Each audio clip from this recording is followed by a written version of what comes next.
Halo semuanya, kembali lagi bersama saya Michael. Di video kali ini kita akan melakukan review untuk XRP. Apakah ini adalah kesempatan terakhir untuk membeli XRP sebelum XRP terbang gitu ya. Lalu kita lihat update lawsuitnya juga, sidangnya itu bagaimana dengan SEC. Tapi sebelum itu kita kasih pengumuman lagi ya, bahwa di kolom komentar biasanya itu akan ada harus berhati-hati gitu ya. Ada kayak tulisan orang-orang yang mengatasnamakan saya juga.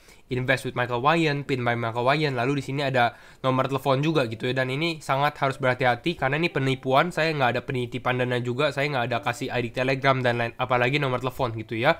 Jadi harus berhati-hati, jangan sampai tertipu ya untuk scam ini. Nah, kita sekarang masuk ke dalam review untuk hari ini. Kita lihat Bitcoin sudah kembali lagi ke 50.000. Dan ini bahkan sudah 50.200 nih. Nanti kita coba langsung lihat analisa teknikalnya apakah ini sudah break dari previous high-nya dia.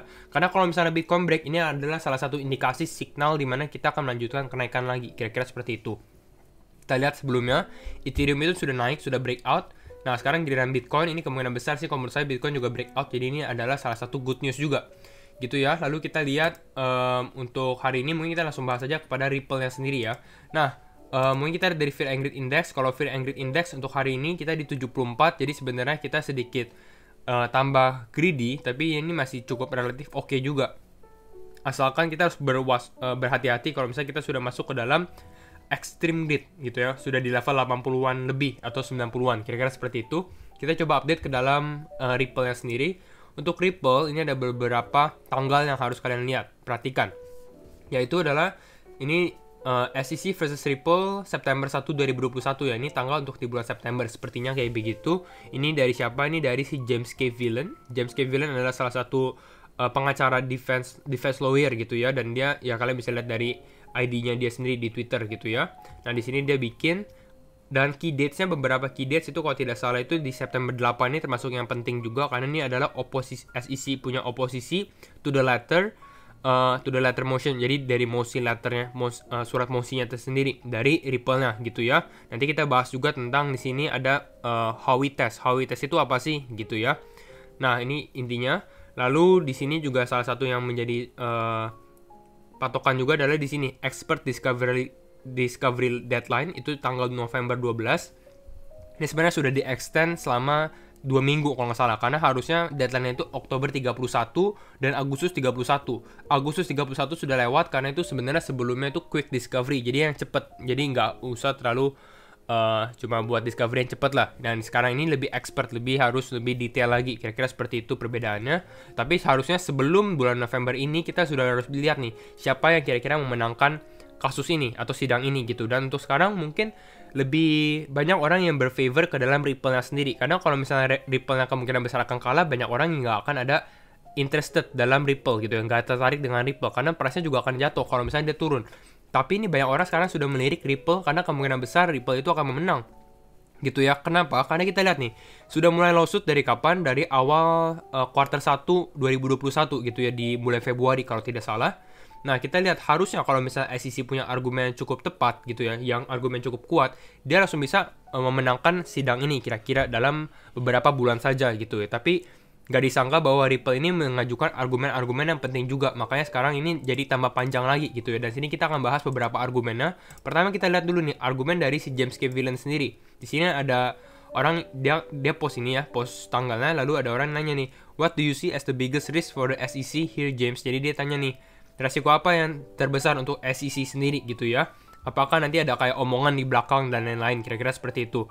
Dan di sini dari si James K. Villan sendiri dia bilang bahwa the problem for the SEC is that ya mereka udah salah, they are wrong on the fact and they are wrong on the law. Jadi dia sebenarnya ya udah salah dari fakta-faktanya, lalu dia udah salah juga dari peraturan, nah kira-kira seperti itu. Karena Ripple nanti juga sudah ada argumen juga dengan fair notice defense dan lain-lain. Kita bisa lihat dari yang pertama, yaitu argumen ini yang termasuk baru ya, dimana Ripple wants to know whether SEC employees held any XRP in the latest motion, atau di mosi terakhir, dimana Ripple itu bilang dia mau tahu nih apakah ada karyawan SEC ini yang mempunyai XRP gitu. Karena sebelumnya itu kalau tidak salah, kalian bisa cek lagi, harusnya nggak boleh ada karyawan SEC itu yang membeli sekuritas gitu. Dan kalau misalnya mereka mempunyai XRP dan sekarang XRP dibilang bahwa XRP ada sekuritas, ya ini mereka juga termasuk yang melanggar. Kira-kira seperti itulah. Tapi ini harus dicek lagi keberadaannya. Tapi kalau misalnya terbukti, ya mungkin ini akan menjadi salah satu dampak positif juga di dalam kasus ini. ke dalam Ripple punya site gitu ya, ke sisinya Ripple. Lalu kita akan membahas tentang ini juga. Tadi kita bilang how we test itu apa. How we test sebenarnya ini kalau kita bisa lihat, ini adalah attempts to determine if there is an investment of money in a common enterprise with a reasonable expectation of profits to be derived from the efforts of the others.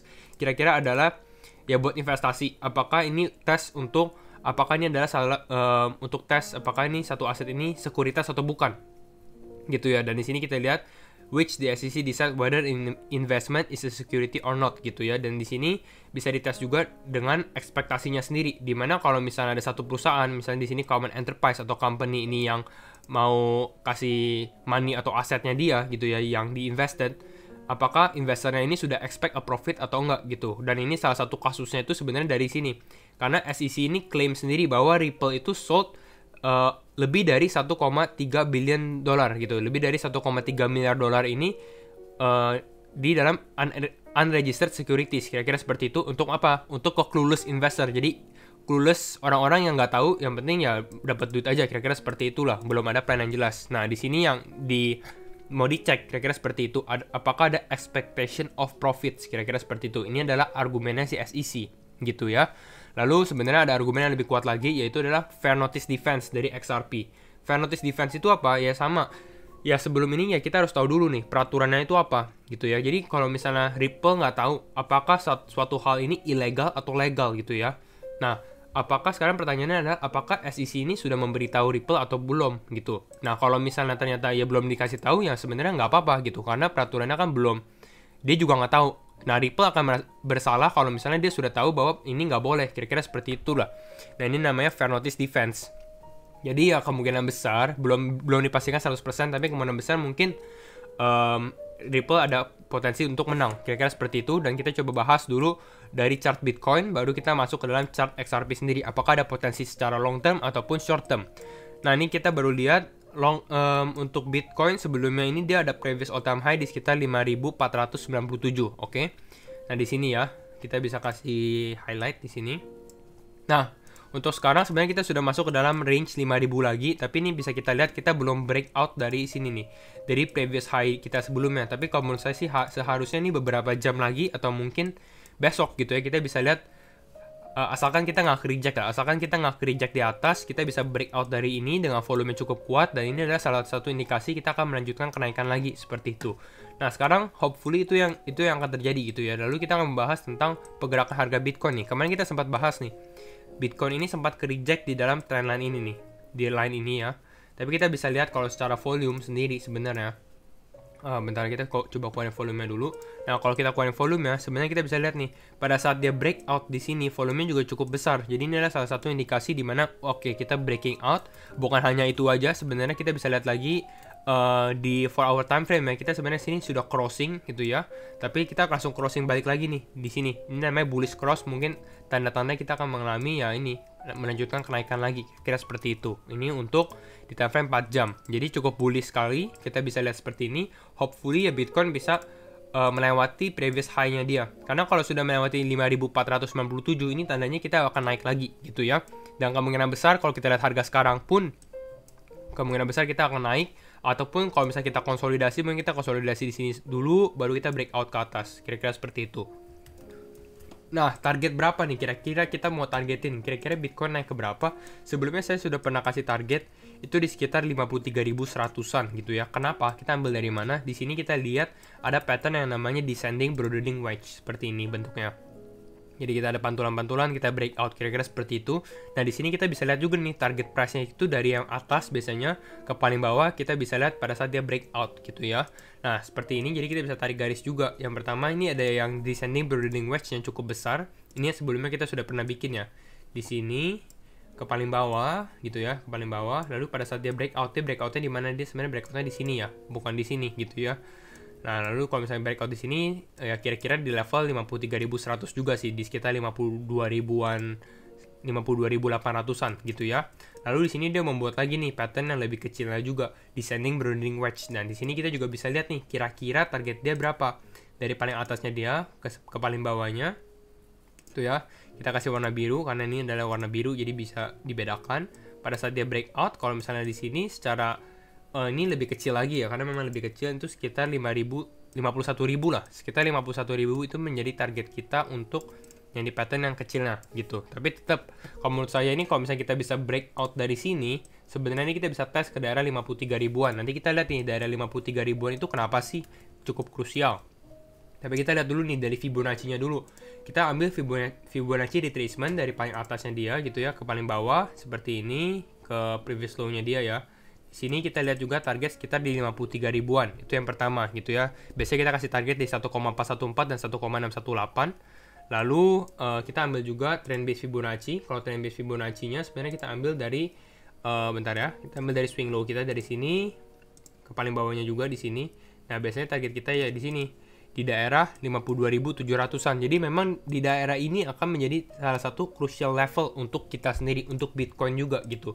Dan kalau misalnya Bitcoin bisa breakout dari ini, ya tandanya kita akan melanjutkan kenaikan lagi dengan target kita nih tadi di 53 ribuan. Kenapa? Karena kalau kalian bisa lihat di sini, ini menjadi supportnya juga. Kita lihat di sini ada support. Lalu apakah ada contohnya lagi? Nah, di sini juga ada support gitu ya. Di sini ada support. Di sini ada resisten juga nih untuk reject. Kira-kira seperti itu di daerah ini ya. Nah, sekarang kita masuk ke dalam XRP. Jadi kita lihat nih potensi XRP bagaimana.